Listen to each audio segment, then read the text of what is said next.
Boa noite, sou Carla Neto, faço parte da Associação de Autoras e Autores Campistas e fui convidada a apresentar um escritor brasileiro. O escolhido da noite é Severino de Andrade Silva, também conhecido como Zé da Luz, da cidade de Itabaiana, Paraíba, onde publicava seus escritos através da literatura de cordel, embora fosse alfaiate de profissão, mas era um poeta popular brasileiro. E desde cedo ele me encanta. E as suas poesias eram lidas, declamadas na minha casa. E a poesia escolhida de hoje é Cacimba. Tá vendo aquela cacimba lá na beira do riacho, em riba da ribanceira, que fica assim por debaixo de um pé de tamarineira? Pois um mangote de moça, quase toda manhãzinha, foi assim aquela tuia na beira da cacimbinha, tomando banho de cuia. Eu não sei por que razão as águas dessa nascente, as águas que ali se vê, têm um gosto diferente das cacimbinhas de bebê. As águas da cacimbinha têm um gosto mais mió, nem sargada nem insossa, tem um gostinho do suor, do sovaco dessa moça. Quando eu vejo essa cacimba, que espio a minha cara e a cara torno a espiar, naquelas águas que lara pego logo a desejar. Desejo, para que negar? Desejo ser um caçote com 2 olhos desse tamanho, para ver aquele mangote de moça tomando banho. Boa noite, Zé da Luz. Olá, tudo bom? Meu nome é Cristiano Pluhar, sou professor de História na Rede Pública Estadual de Educação do Rio de Janeiro e escrevo com foco em História Regional e Literatura Marginal através de contos e poemas. E sou membro da Associação de Autoras e Autores Campistas. Tenho a honra de falar sobre Lima Barreto para vocês. Lima Barreto é o cara que disse que o Brasil não tem povo, tem público. Ele nasceu no Rio de Janeiro, em 13 de maio de 1881 e falece na mesma cidade em 1º de novembro de 1922. Lima Barreto era filho de mestiços, tu imagina o preconceito que esse cara sofreu por conta disso, né? Por sorte, ele era afilhado do Visconde de Ouro Preto e esse fato possibilitou que ele tivesse um pouco mais de estudo. Porém, o seu pai enlouquece quando ele estava na faculdade e ele tem que parar os estudos para auxiliar nas economias da casa. Ele se torna funcionário público em 1904, em 1905 começa a atuar como jornalista também. E ele, na minha opinião, deixa 2 livros extremamente significativos na minha formação literária, que é Recordações do Escrivão Isaías Caminha e Triste Fim de Policarpo Quaresma. Nessas obras, ele vai ter uma grande importância social, política na sua escrita, por tratar o subúrbio do Rio de Janeiro. Ele vai tratar o povo que não é o elitizado. Ele vai tratar os costumes dessa população de uma forma simples. E através de uma escrita simples também, fato fora dos padrões estabelecidos na literatura daquela época. Lima Barreto, ele tem uma importância política muito grande, porque ele vai narrar o serviço público na virada do século XIX para o XX e vai tratar também o pobre, a população pobre da cidade do Rio de Janeiro na virada do século XIX para o século XX. Sobre esse período, eu recomendo, se tu tiver interesse, obviamente, de ler o historiador José Murilo de Carvalho e sua obra Os Bestializados. Até mais.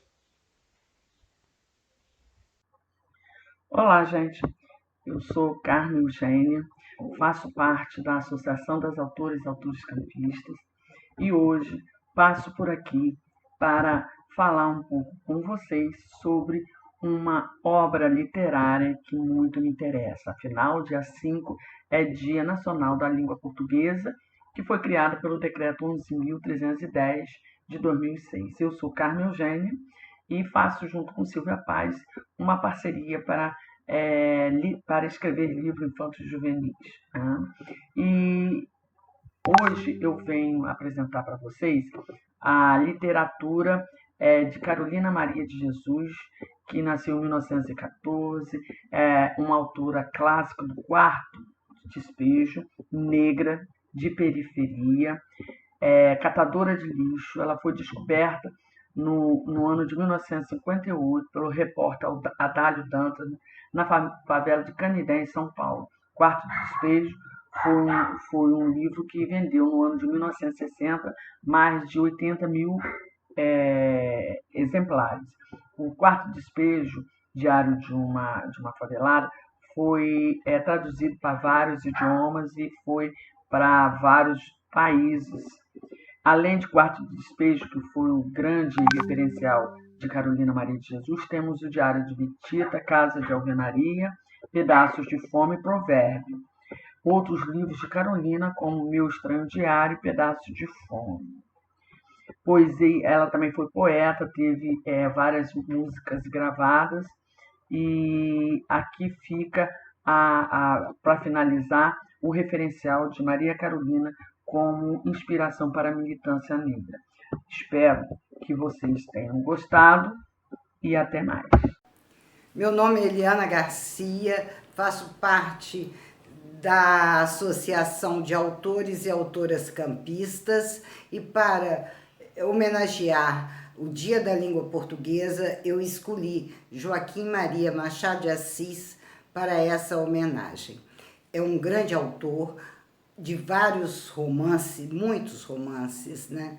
Poemas, sonetos, artigos jornalísticos, e ele viveu no século XIX, né, no Rio de Janeiro, de uma família pobre do Morro do Livramento.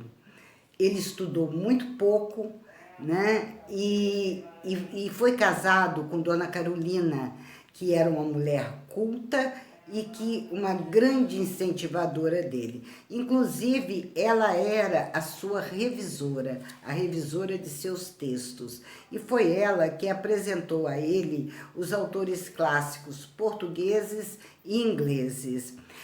Machado, ele assistiu, no século XIX, né, à abolição da escravatura, que não, a gente sabe que não foi uma abolição mesmo, né? Uma abolição entre aspas, e a passagem do Império para a República. Ele nasceu em 1839 e faleceu em 1908. Inclusive, quando ele faleceu, quando a sua esposa faleceu, a Dona Carolina, ele teve uma grande depressão, né? Porque eles eram muito ligados um ao outro. A narrativa de Machado é uma narrativa cativante. Eu destaco 2 livros dele fundamentais: Memórias Póstumas de Brás Cubas e Dom Casmurro. Dom Casmurro, inclusive, é meu livro de cabeceira, né? Minha obra preferida da literatura nacional. A prosa de Machado é uma prosa nihilista, é uma prosa mordaz, né? E foi onde eu realmente descobri a verdadeira literatura, com seus jogos de linguagem muito importantes. E os personagens de Machado são personagens complexos, são personagens ambíguos, haja vista a Capitu e Bentinho. Capitu com seus olhos de ressaca, né, seus olhos dúbios, que são tão lembrados, quer seja na mídia ou em outro qualquer intertexto. Há uma parte que eu devo falar aqui, é que houve um certo branqueamento da figura de Machado de Assis. Ele era mulato, e como ele era culto, um homem culto, né, um homem das letras, houve essa tentativa de branqueamento da sua figura. Um dos maiores escritores da língua portuguesa, e conhecido não só no Brasil, como no mundo todo. Obrigada. Olá, eu sou Eleonora Guiar, escritora de livros infantis, faço parte da Associação de Autoras e Autores Campistas e venho hoje falar sobre Monteiro Lobato em comemoração ao dia 5 de novembro, Dia da Língua Portuguesa.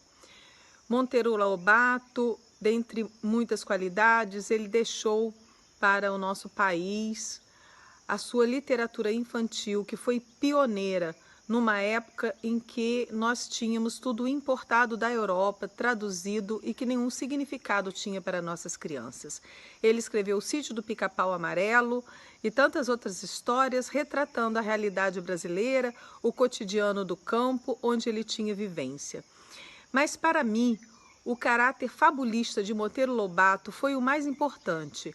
A forma de dar voz a um sabugo de milho, a um porquinho, a uma boneca. Monteiro Lobato reescreveu fábulas de Esopo e escreveu tantas outras. A fábula, para mim, tem uma importância muito grande na forma que eu escrevo as histórias infantis. Acredito que por meio dessas personagens, animais, vegetais, sabugos, você pode passar mensagens morais muito importantes, ajudando a construir o caráter de uma criança. Elas foram importantes para mim na minha infância, como mãe, como professora. Olá, me chamo Lucas, sou membro da Associação de Autoras e Autores Campistas. Eu vou falar sobre a Marta Medeiros, né? Ela que é uma grande escritora da contemporaneidade, né? Ela é uma escritora gaúcha, certo? Ela tem mais de 20 anos de carreira e desenvolveu várias crônicas, né? Nesses anos de trabalho. Também ela desenvolveu poesias e prosas, né? Durante a sua longa estrada, né? Era uma autora muito, muito famosa pelo que ela transmite para o leitor, né? De uma forma que o leitor consegue enxergar a vida, né? Refletir sobre alguns processos individuais, né? De acordo com aquilo que ele está lendo. Ele consegue ter uma reflexão maior com as leituras da Marta Medeiros, né? A escritora também já foi indicada a vários prêmios literários, inclusive, na maioria, ela os ganhou, né? Então, ela é uma grande autora mesmo. E tem, além de ter as obras, né, literárias, ela teve uma obra chamada Divã, que, além de ter ido para o teatro, né, foi adaptada para o teatro, também foi para o cinema, que foi um sucesso total, em que a personagem Mercedes nos faz refletir sobre alguns posicionamentos nossos referente à nossa vida, a nossas atitudes, a parte emocional. Então, a pegada da Marta Medeiros no texto traz muita gente para a reflexão, né, da reflexão da vida humana, né, do cotidiano, das nossas emoções. É uma ótima leitura e uma ótima autora para a gente poder pesquisar mais um pouquinho, ok? Vai. Olá, eu sou Maria Emília e sou membro da Associação das Autoras e dos Autores Campistas. Dia 5 de novembro, nós vamos ter o Dia da Língua Portuguesa. E como sugestão de leitura, eu trago a escritora Clarice Lispector. Clarice marca a literatura brasileira pelo estilo intimista. O estilo intimista é um estilo que traz do autor, do personagem, de dentro do personagem, todos os conflitos gerados perante uma situação, e o tempo não é cronológico. O tempo é completamente vivido a partir do personagem. Clarice nasceu em 1925 e morreu em 77. Isso aí significa dizer que, em termos políticos sociais, Clarice viveu o pós-guerra, o pós da Primeira Grande Guerra, depois viveu a Grande Depressão, que afetou muito o planeta inteiro, depois viveu a Segunda Grande Guerra, depois viveu um período, uma parte grande, da ditadura militar brasileira. A obra de Clarice Lispector se caracteriza pelo personagem muito profundo, as sensações muito profundas. E são 19 livros que ela nos deixou, entre romances, poesia, alguma poesia, contos fortíssimos, muito bons. E sempre nessa linguagem intimista, nessa narrativa intimista. Eu trouxe para vocês a sugestão do Primeiro Beijo, que é um conto que fala de um menino vivendo a emoção do primeiro beijo, e o primeiro beijo dele é realmente inusitado, vale a pena ver. E também um livro mais forte, esse aqui já é um romance, A Paixão Segundo GH. A Paixão Segundo GH é um livro de um tempo precioso. Vale a pena a vivência do tempo que ela desprende nesse livro. É essa a minha sugestão em relação à celebração do Dia da Língua Portuguesa. Até uma próxima. Olá, meu nome é Silvinha Peçanha, eu moro em Campos dos Goitacazes e faço parte, na minha cidade, de uma associação de autoras e autores campistas. Também sou autora de um livro infantil chamado Por que os Pais Dizem Não. Mas o objetivo do vídeo de hoje é para falar sobre a data de 5 de novembro, que é o Dia Nacional da Língua Portuguesa. Eu escolhi o escritor Jorge Amado para estar homenageando esse ícone da nossa sociedade literária na data de hoje. Para mim, ele é um autor completo que mescla muito bem o romantismo, a realidade, a injustiça social, poesia, cultura, aspectos políticos e a regionalidade da sua amada Bahia. Ele, para mim, é uma figura de proa a nível nacional e a nível internacional, muito bem premiado, tanto no Brasil como fora dele. Autor de 49 obras, traduzidas em 80 países, em 49 idiomas e também em braille. Suas obras também foram as mais adaptadas para o cinema, para o teatro e para a TV. Ele teve uma relevância no campo político, pertenceu ao Partido Comunista, foi deputado federal por São Paulo, preso, perseguido, exilado. Fez parte da Academia Brasileira de Letras, eleito por unanimidade. Então, para mim, ele é um ícone e me honra muito estar falando dele na data de hoje. Ele tinha uma frase que falava bem assim: a liberdade é como o sol, o bem maior do mundo.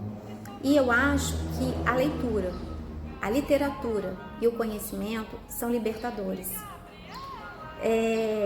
Para quem ainda não leu Jorge Amado, é sempre tempo de começar. A sua obra mais famosa foi Gabriela, Cravo e Canela. Muito obrigada. Olá, eu sou Silvia Paz, sou escritora campista de livros infantos juvenis e atual presidente da Associação de Autoras e Autores Campistas. Dia 5 de novembro nós estaremos celebrando o Dia Nacional da Língua Portuguesa.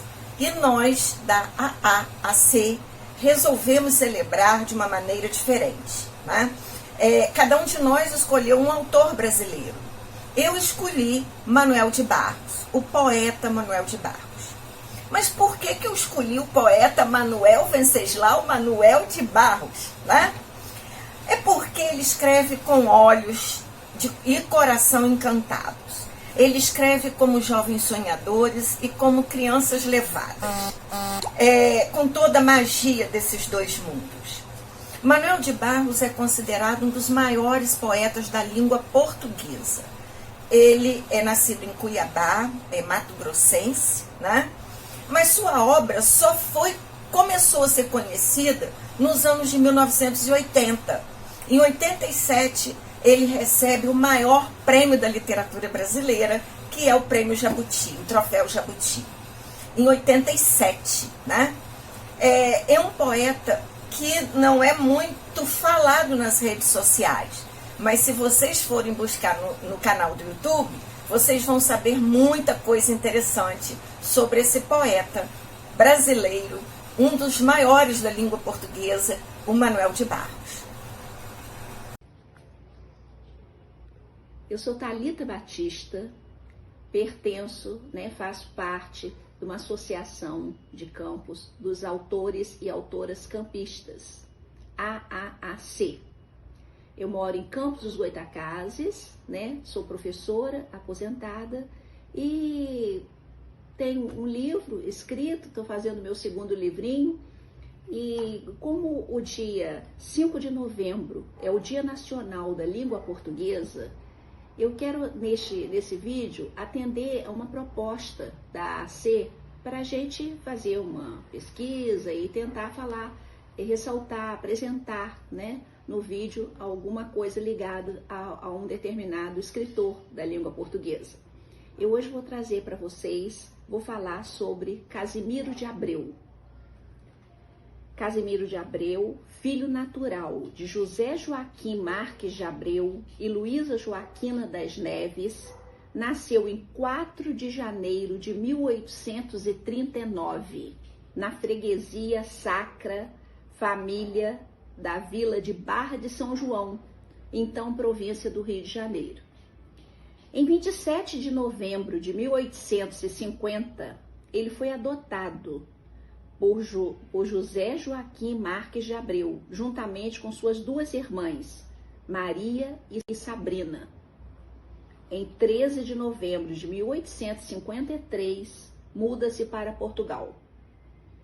Em 18 de janeiro de 1856, é representada no Teatro Dom Fernando, em Lisboa, a cena dramática Camões e o Jaú, cujo texto original era de Casimiro de Abreu.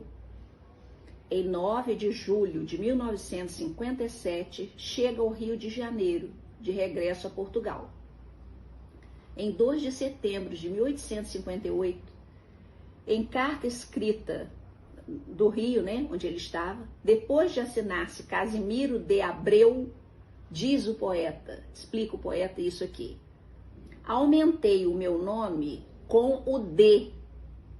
Fica mais aristocrático, o que, no entanto, não priva da pessoa ficar plebeia como sempre.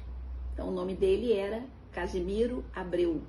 Ele passou a se chamar Casimiro de Abreu, porque achou que era mais aristocrático, né? Vocês veem. Em 7 de setembro de 1859, em carta escrita também do Rio de Janeiro, comunica a um amigo que finalmente saiu o seu primeiro livro de poesia, As Primaveras, que é um livro muito conhecido dele. Faleceu em 18 de outubro de 1860, com apenas 21 anos de idade, vítima de tuberculose pulmonar, onde foi sepultado no dia seguinte, em Casimiro de Abreu. Durante a vida de Casimiro de Abreu, na literatura portuguesa, está em apogeu o romantismo, destacando-se as figuras de Herculano e Garrett. No Brasil, um ano após o nascimento de Casimiro de Abreu, né, portanto em 1840, assumiu o reinado Dom Pedro II, com apenas 15 anos de idade. Em seu reinado foi consolidado a vitória do parlamentarismo, a ordem interna e um longo progresso em vários setores. E na literatura dominava o romantismo, com a chamada segunda geração romântica, onde tem o Veríssimo, né? Constituída na prosa com José de Alencar, Joaquim Manuel de Macedo, Bernardo Guimarães, e na poesia por Alves de Azevedo, Laurindo Rabelo, Junqueira Freire e Casimiro de Abreu. É dos grandes poetas da língua portuguesa e um dos maiores da nossa fase romântica. Sua maior consagração foi encontrar repercussão na alma do povo, cujas produções suas são pelo povo ditas e repetidas e até musicadas. Alguns críticos representavam a sua obra e lhe imputavam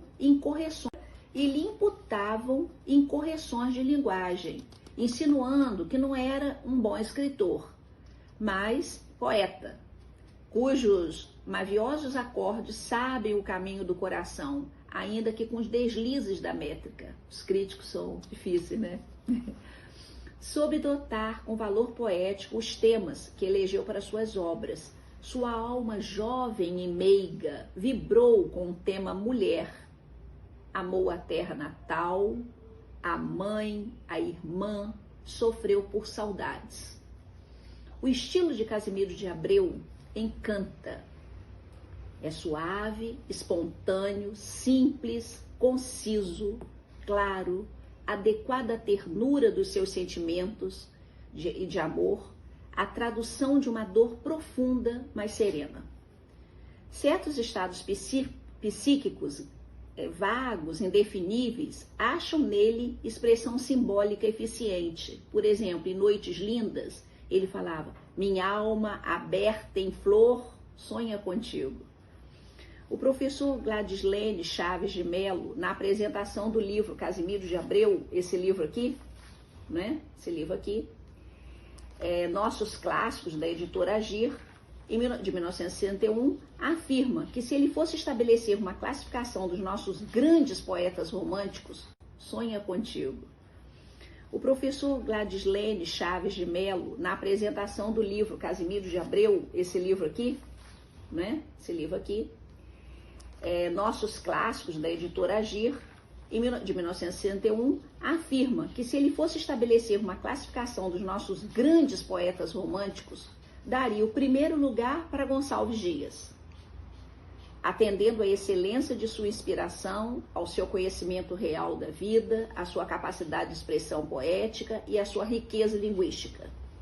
Mas, como merecedor de segundo lugar, pensaria em Casimiro de Abreu, por causa de sua poesia comunicativa, de sua enternecida, mas realista evocação de nossa paisagem, da beleza de sua linguagem fácil e concisa, da harmonia do gosto que preside a estrutura dos seus poemas e da maviosa suavidade, né, da sua versificação. Algumas obras importantes dele, né, é a Canção do Exílio, a Valsa e Simpatia, são obras que eu destaco aqui, que eu gosto bastante. Vou falar para vocês essa que eu gosto muito, que é a Simpatia. Simpatia é o sentimento que nasce num só momento, sincero no coração. São dois olhares acesos, bem juntos, unidos, presos, fácil e concisa, da harmonia do gosto que preside a estrutura dos seus poemas e da maviosa suavidade, né, da sua versificação. Algumas obras importantes dele, né, é a Canção do Exílio, a Valsa e Simpatia, são obras que eu destaco aqui, que eu gosto bastante. Vou falar para vocês essa que eu gosto muito, que é a Simpatia. Simpatia é o sentimento que nasce num só momento, sincero no coração. São dois olhares acesos, bem juntos, unidos, presos, numa mágica atração. Simpatia são dois galhos, banhados dos mesmos orvalhos, nas mangueiras do jardim, bem longe, às vezes nascidos, mas que se juntam crescidos e se abraçam por fim. São duas almas bem gêmeas que riem do mesmo riso, que choram dos mesmos ais. São vozes de dois amantes, duas liras semelhantes ou dois poemas iguais. Simpatia, meu anjinho, é o canto do passarinho, é o doce aroma da flor, são nuvens de um céu de agosto, é o que inspira teu rosto. Simpatia é quase amor. Casimiro de Abreu. Olá, sou Thalita e que não basta da associação de autor e autor campista. Sou autor de jornalismo e no bordo 5 de novembro vamos comemorar o ginásio português e cada um de nós escolhemos um autor para esta homenagem e realçar e escolher o ato de arte.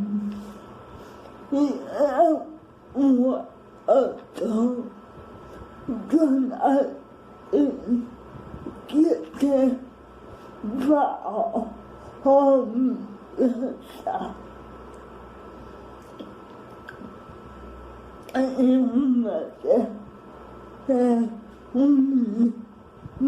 mas o que é grande parte da mesma e por esse motivo eu respondi parece com a minha e estamos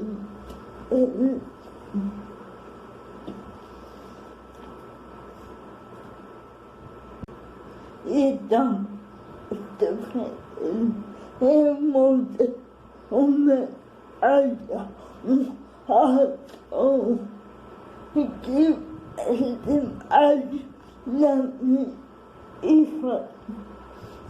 Você, eu sabe até do menino maluco até hoje. E a leitura homenagem com uma frase bem popular. Quando eu quero ser igual o